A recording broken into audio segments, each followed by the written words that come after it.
Hello, and welcome to the Day After Podcast. My name is John. I'm here with Mike. Hi, everybody. And welcome to episode 1 of a new series we're doing that we call Too Many Kubricks, where we watch all 13 of Stanley Kubrick's films in chronological order. Welcome to episode 1, where we're discussing 1953's Fear and Desire, directed by Stanley Kubrick. Oh, boy. Guys, he's human. That was the plus about this. We learned something today. That he once sucked? That Stanley Kubrick is human. Guys, this is the one that you watch where you, just to say that you've seen them all. Yes. Only for the purists. Yeah, the ones that you want that cute little badge. How often do you get to bash on Stanley Kubrick? Stanley Kubrick is trash. The version we watched, which is, I guess, free on YouTube, comes attached with a 5-minute radio interview where he talks about the film in 1966, which at this point he thinks doesn't exist because he asked all copies to be destroyed. It's Fear and Desire is a relatively short, hour-long movie about 4 men lost behind enemy lines in a forest during an abject, undescribed war. And along the way, they learn a little about themselves. No, they don't learn shit about each other. They learn a little bit about themselves. And the human condition. Oh, God. This is classified on Wikipedia as an anti-war film. I suppose. Guys, war is bad. These 4 men are led by their general in attempting... We won't... War is bad. Humans are ambiguous. Life is death. Look at that dog. We won't often do a complete plot summary of this movie, but just for the sake of beating it to death, here we go. 4 men are on the enemy territory in this forest, and they have to get back to their territory. They say, let's follow this river. And when they follow the river, they come across 3 women. One of them separates from the other 2. They kidnap her, tie her to a tree. They tell the youngest man, please stay and watch after them. So he does. He goes crazy pretty damn quick. Starts groping. Tries to let her out so that they can fuck. She runs away. He shoots her dead, runs off himself. Meanwhile, decides to live as a fish. Meanwhile, the other 3... Meanwhile, the other 3 have found a cabin full of generals on the bad side. They say, you go on a raft to distract them. We're going to go inside and kill the general. Which they do, get back home, find out the raft guy is dead, but the crazy man has followed them back. Also, the generals are played by the same actors because when we kill ourselves... No, when we kill each other, we kill ourselves. Get it right. The message is important, Johnny. Stanley Kubrick was met in a bar for some drinks by a critic who said, Stanley, I know you don't like this.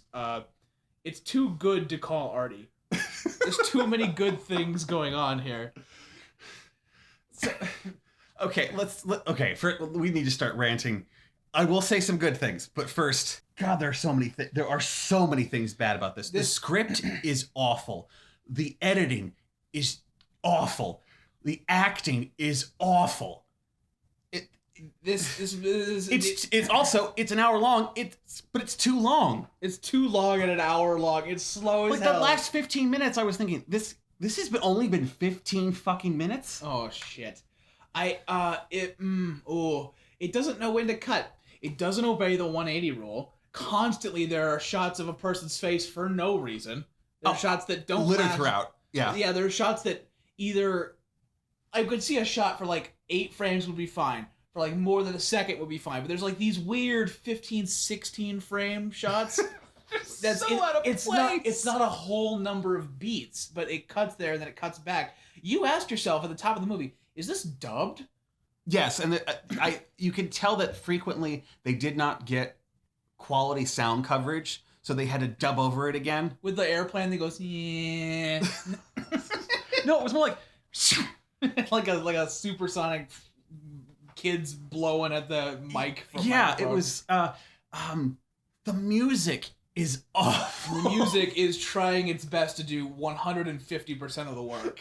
Oh, it's what else is awful? There's so many things. Okay, no, they don't have good coverage. Here's an example. When they cut to the monologuing the bad general, he's talking about how war is hell and I've died 1,000 deaths. Cut to his friend who's about to take a shower. He's like, that's a funny joke, sir.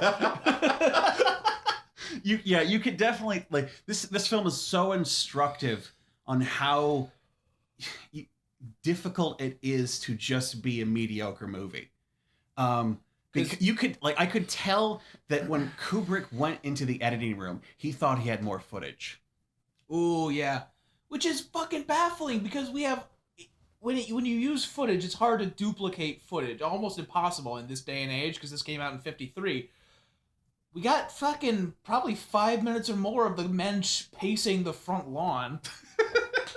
Pretentious. Oh, it's very pretentious. It's trying to make these existential themes about how to recognizing that all men are equal under death and no man is an island. Sure. And so they were like quoting Don with I learned about the Tempest. I shouldn't have learned this way about the Tempest. Yeah, there was quotations of Shakespeare and John Donne and several others, and questions about how to make your death meaningful before you check out. And oh god, it was so unbearable, particularly the last 15 minutes where the screenwriter was like cracking his knuckles going, look how poetic I can be. This general is gonna lay back and just talk about whatever he wants. Meanwhile, we're gonna cut back to only in the last 15 minutes do you start hearing their inner thoughts. And what's worse is the inner thoughts of Charlie Chaplin, the raft guy. God, he's unbearably shitty. I don't give a shit what he's doing. But Johnny, something about trying all the doors, but the knobs fall off. Bullshit! Why is he the audience surrogate? It was the little kid, the little fetus that they have with them the entire time. The little fetus. The one that immediately loses it. Why is the impetus for that for him? Was that his first kill when he kills the mashed potato people? If you're just joining the podcast, I'm sorry. They break into a house and kill two guys and eat their food. And was that supposed to be his first murder? Because it didn't scan. It needed more footage. Why didn't you grab footage? I understand film's expensive. Like this just unusual focus on a butter knife and mashed potatoes. Yeah, as they're killing this man, as they're killing this man, he's gripping the mashed potatoes. But also they're doing when somebody punches out somebody in a movie and then it cuts to black, they're doing that, but he didn't go near fast enough. He's like, yes. I'm pantomiming punching you. I'm just gonna slap you in the face with this blade now. Slappy, slappy, slappy. And there's frequently inconsistencies. Like when they cut something's different, there's no script supervisor. Absolutely. Frequently when they're having conversations, the turn back into someone who's talking, the shot of their head, it's the wrong angle. They're in a totally different location. Sometimes when you look through binoculars, you get the binocular filter. Sometimes not. How else are people gonna know? That pissed me off so much, guys. I don't want to make episode 1. I want it to be clear. I love this man to death, but he was not as good as he was. He's a photographer by trade, and you can tell. I'm glad I wanted to bring this up. You could definitely tell this is the amateur attempt by a photographer. And there are moments where he knows how to photograph a face. He does not know how to film a face. Yeah, we could set the scene up great. We can't keep cutting to that dog. There are so many shots where you can tell he spent so much time with the lighting and the particular angle, and he wanted to get the grain of the face pocketed by very contrasted light, and he's so proud of himself.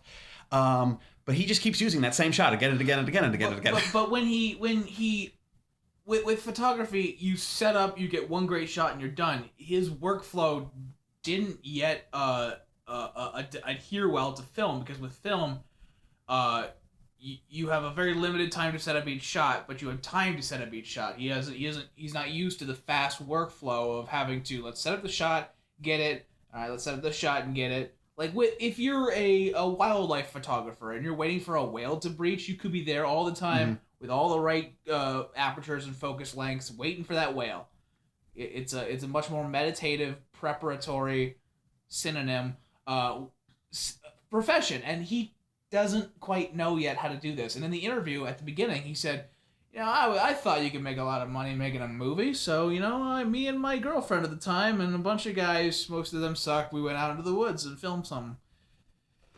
Thought you could, make a quick buck. What was it? Like he said, estimated it if I made like 10,000, if I made a movie for $10,000, I could make my money back. This movie did not. Oh, it didn't do great. There are some striking shots.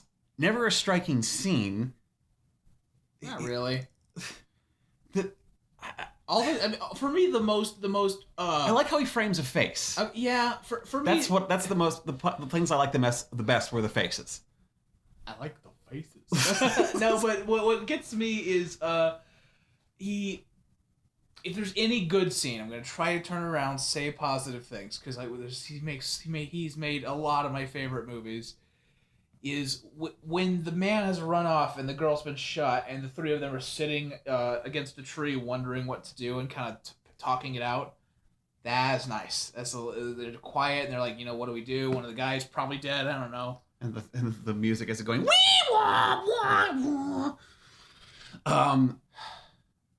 I think I'll give you that one. Okay. You say a good thing. I like the faces and that doggy. Oh, that doggy. Oh, he's a good doggy actor. It did make me laugh. Like I'm gonna run away again, Dad. Yeah, when the general's monologuing and the guy with the shot glass just smiling, going, "I love when you tell that story." We've done 4 takes. This is not prop alcohol. But there's no footage. I understand that you can. Yes, when they escape after killing the people to a plane that they've known has existed since the beginning of the movie, when they run towards the plane and then it cuts, yes, it's assumed your brain will connect that they got on the plane when the next shot you see is them sitting indoors ashing on the porcelain. Yeah. But you couldn't have added one additional shot of even the propeller spinning to get that mental incongruity going from like a square to like an octagon of us understanding. Because they will do that in previous scenes where we will see every trek of their motion towards the river. In case you lost where you are. This lady will get out, walk towards us, walk away. You'll get an insert of the branch snapping and then she'll come back. Because otherwise, how would we know?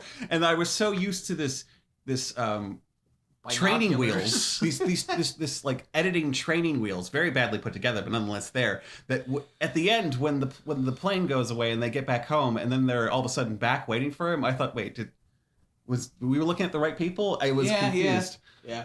I can forgive the fact that the two generals are played by the other people. You'd say it's symbolic. I think it was to save. I think it was to save money. And they were trying to make something out like, okay, again, it's made you laugh, and I agree, it's funny, but when the enemy general is shot, and then he crawls out, and he goes, "I surrender," and it's just like he face butts the floor. Yeah, the little step. And then his doppelganger, our main protagonist, is like looking at him, going, "Wait a second. Is there a theme here?" Did he really look at that like that? No, he kept looking at the guy, his subordinate kept going, "Come on, guy, let's go. And he's like standing behind going, "Wait, I think I recognize something." Stanley was right to call this pretentious. It's extremely pretentious. And to be fair to Stanley, he knew it sucked. Yeah. Like even when it was in theaters, he was embarrassed about it. Yeah, we'll wrap up soon, but you pointed something out that I just thought about, is that it's weird watching this movie knowing that his second to last movie was Full Metal Jacket. Yeah, it's astonishing that 30 years later, Full Metal Jacket is going to come out of the same creative guidance. And I haven't seen Paths of Glory, but that's another classic war movie. That this guy started off with a war movie that's absolutely fails in almost all categories. You see, it's not really even an anti-war movie as much as like, here's a situation with war in it, and this suck. It's no discussion on. Sorry. and like some 20-year-old trying to be profound in unspecific allegory, which he tells you is the allegory is so blunt that the narrator in the beginning says, by the way, this is an allegory. Thanks, buddy. Oh, he does. Oh, that sucked. It was such a shame when I was doing research, reading the opening monologue and thinking, oh, this is kind of cool. Maybe it'll get deep. No. Okay. No, Do you have anything else to say before we take off? Stanley. It gets better. Like Stanley. He's trying, okay? Not very hard, but he's trying. He will become the greatest. But first... But I need to... I'm never going to get another chance like this, Johnny. You may get 1 or 2 more chances depending on what's coming up. Oh, yeah, next. that's a good point. Yeah. So savor it while you can, guys. This has been episode 1 of Too Many Kubricks. Join us in 1 week when we're discussing the 1955 film Killer's Kiss. I'm really excited for the next 13 weeks. What the hell's that? Too many cooks. Too many cooks.